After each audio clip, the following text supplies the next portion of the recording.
In addition to unclear or ineffective decision-making, another problem teams face as they try and turn dialogue into action is lost decisions and neglected assignments. Team members generate a whole new host of left-hand columns when they draw conclusions, make decisions, and then nothing happens. Weeks later, they have a déjà vu dialogue where they try and rehash all of the questions they've already settled. Sometimes the rehashing is a way of avoiding a tough conversation with a team member who isn't acting on an assignment he or she accepted after an earlier dialogue. In these cases, the team is choosing silence over dialogue about an accountability problem. How many times do we have to lose hours of work on a computer before we finally make a habit of saving every 60 seconds? About as many times as we have to relearn the importance of documenting team decisions and commitments. The most effective teams make records of the important conclusions they draw after an expensive investment of time and energy. Then they revisit these documents to follow up on commitments. When a team member fails to keep a commitment, other team members candidly and directly discuss the issue with him or her using their STATE skills, STATE. You remember that? As they do so, they benefit in two ways. First, they increase the motivation and ability of the individual to do better. Second, they develop a culture of integrity in the team, letting everyone know that keeping commitments is an important value. When decisions and assignments are made, ensure that 4 things are documented about them: who does what, by when, and follow up. On who, ensure that a specific person is the owner of every assignment. There is no such thing as a group accountability, only individual. Research has shown that the more people there are on a subway when a person has a heart attack, the less likely he or she is to get assistance. When only one person is on board, the ailing person almost always gets help. Be sure with every assignment that one person knows he or she is responsible for its life and death, perhaps with the assigned assistance of others. So, after important dialogue, decide who does what by when. Let's talk about the does what. Be sure to spell out specific deliverables. The fuzzier the expectations, the higher the likelihood of disappointment. Be specific. Who does what by when? It's surprising how often this one is left out. We leave deadlines vague.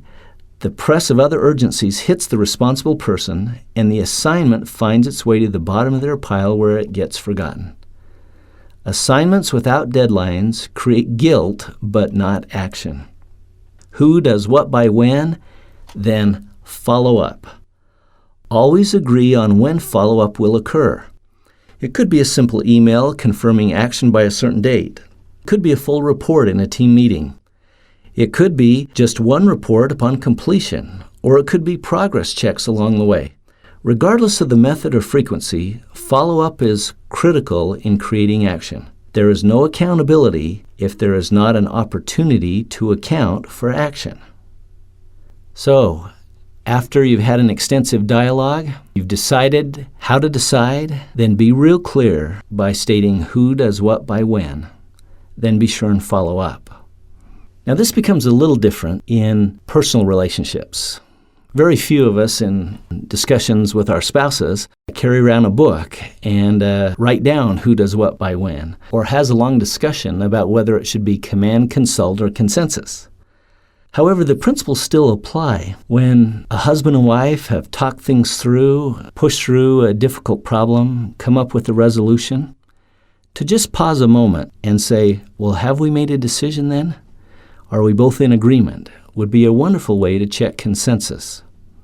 Now, before you go, let me just be clear in my mind. I'm going to do this, and you're going to do that by Friday afternoon. Is that right? And so to summarize it, even though you don't document it, is a wonderful way to clarify accountability. In personal relationships, often the deciding how to decide is talked about before you get involved in the problem discussion. And sometimes it's a way of defining relationships. To agree in a marriage situation on who will make decisions regarding the car, Who'll make decisions regarding the house? Who'll make decisions regarding household expenses? To agree together, what is the financial limit under which either can do as he or she pleases, over which you need to talk before you make a commitment or make the purchase? Some of this role negotiation, this dialogue around roles, is the way we decide how to decide in personal relationships. Sometimes you might just say, why don't we have the wife in charge of the bills and the finances, and she'll just do what she thinks best, and by exception, check with the husband. Or, we're facing the choice of a family vacation. Should this be a parent decision with the kids' input, which would be consult, or should it be a consensus decision? We won't go somewhere that we all can't agree on. Then, of course, very important topics like how many children will we have has got to be consensus, or you're in for a big trouble. So, with personal relationships, the principles still apply. Decide how to decide. Determine who does what by when. One scholar said that dialogue is the process of making the invisible visible, getting undiscussables on the table, sharing meaning, sharing tender hopes, desires, fears, dreams, concerns, problems, rather than going to silence with them and hiding them from our partner in communication. In this section, we said use everything we've learned about dialogue to get the meaning in the pool, but then you're not done until you decide specifically what action will be taken in a way that all parties understand.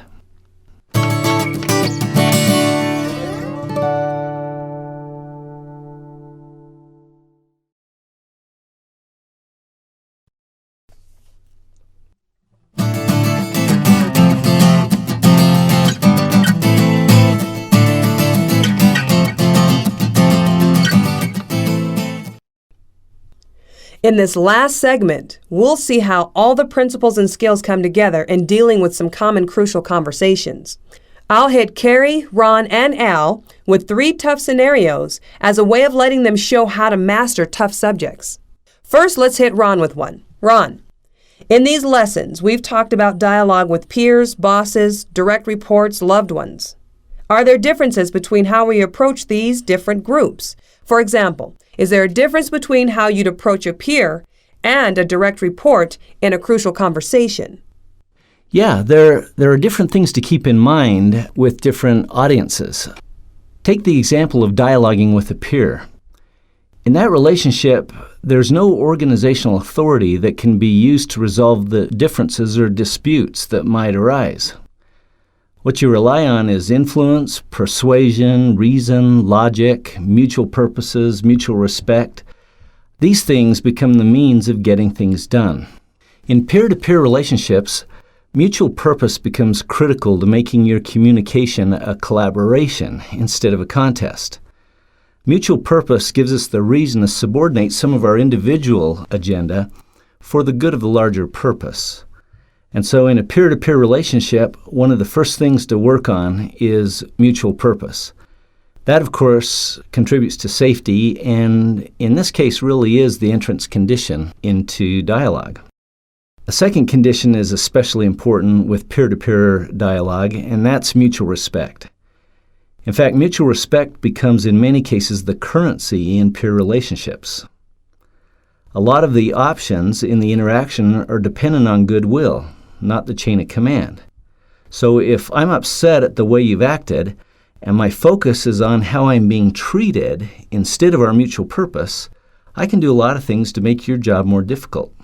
For example, "Oh, I'm sorry. Did I forget to tell you about the meeting? Oh, that's too bad you missed it." How about, "Didn't you get the memo with that critical information? Well, I thought it was sent to everyone. I'm pretty sure I emailed it to you."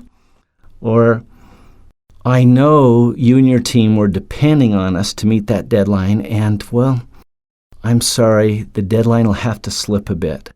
I hope that doesn't cause you too many problems." In other words, there's a lot of ways as a peer I can make your job more difficult, There's also a lot of ways as a peer that I can make your job easier for you to do and make it more efficient for you to do your job. Mutual respect has a lot to do with which options I choose in dealing with you.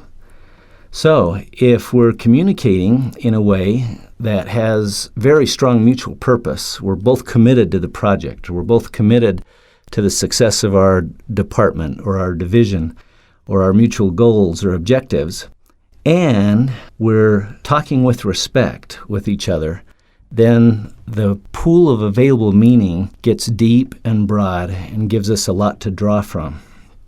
Perhaps you've heard of a term called transaction cost. What are the costs, including time, money, resources, in transacting our business?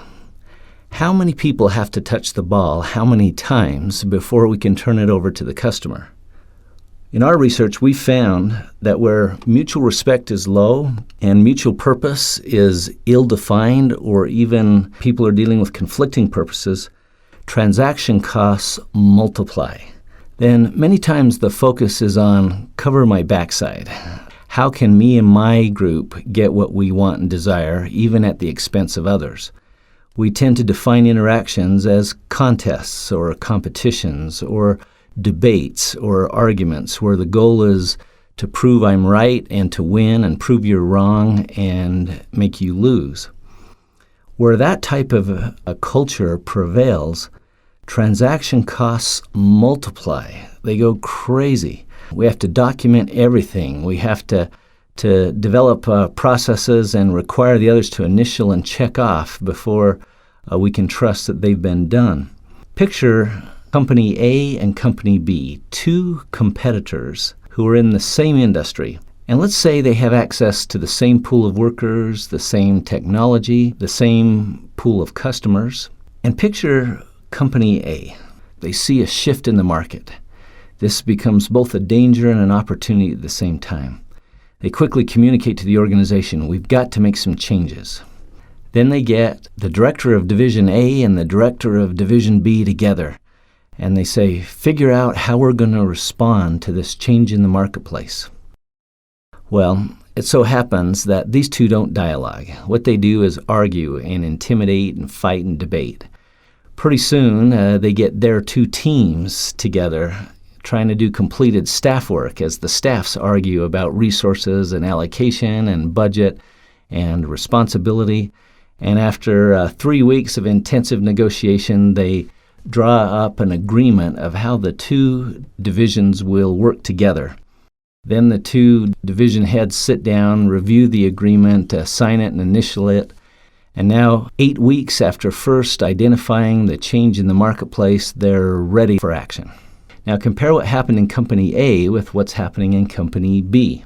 The change in market is identified. It's seen as both a threat and a danger and an opportunity. The two department heads are brought together. They quickly consult their experts and strategize on how can we best respond. Heavy-duty dialogue takes place where they resolve roles and goals, responsibilities, budget, resources, and they give the marching orders. And 7 days after the market trend was first observed, they're acting in the marketplace. Granted, this example may be a little exaggerated, but we've seen several instances that come pretty close to this.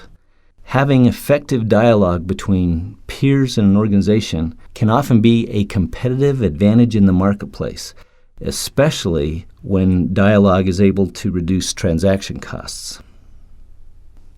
Dialogue between boss and direct reports has some different dynamics than peer-to-peer dialogue. If I'm the boss, often I have several strikes against me just because of the title on my business card. Regardless of my personal style, my leadership style, the history I've had in this organization, often direct reports approach me as the boss rather than as a person. There are a lot of preconceived notions about what's appropriate and inappropriate with the boss.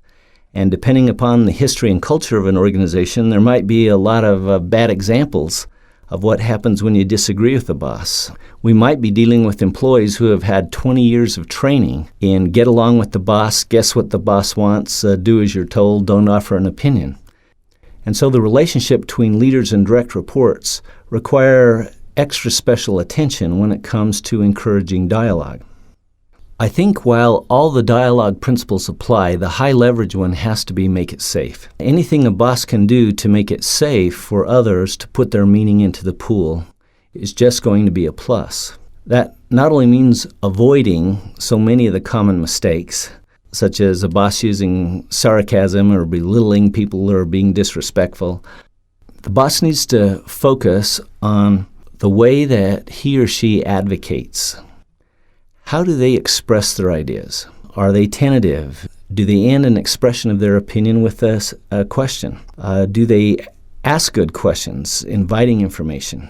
Another high leverage skill in dialoguing with the direct reports is a sincere apology. That when you as a leader recognize you're violating some of the dialogue principles, that you're not making it safe, a sincere apology followed by explaining your intent does a lot toward creating safety. Another important skill is praise.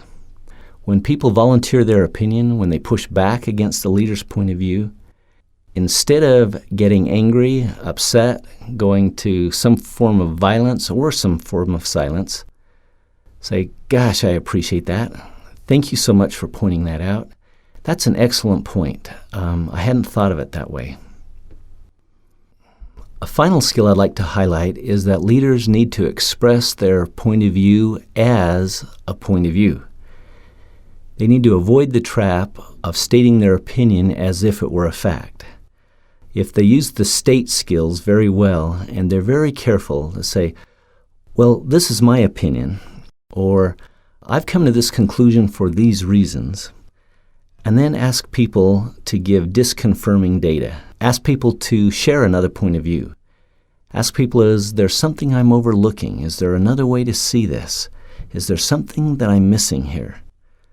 Those kinds of statements readily communicate to people the sincerity you feel in wanting the best decision, rather than trying to enlist people in your cause or sell your point of view.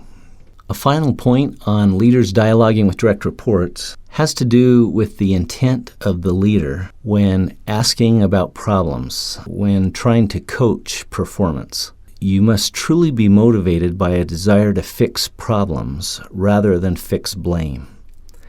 To the degree that people really feel you're out to fix blame, then they go to silence, they go to various forms of violence with their peers, trying to deflect blame, point fingers. However, to the degree they really do feel that you as a leader are trying to fix problems, then that goes a long way toward creating the safety that's needed for direct reports to feel safe enough to dialogue with their leaders.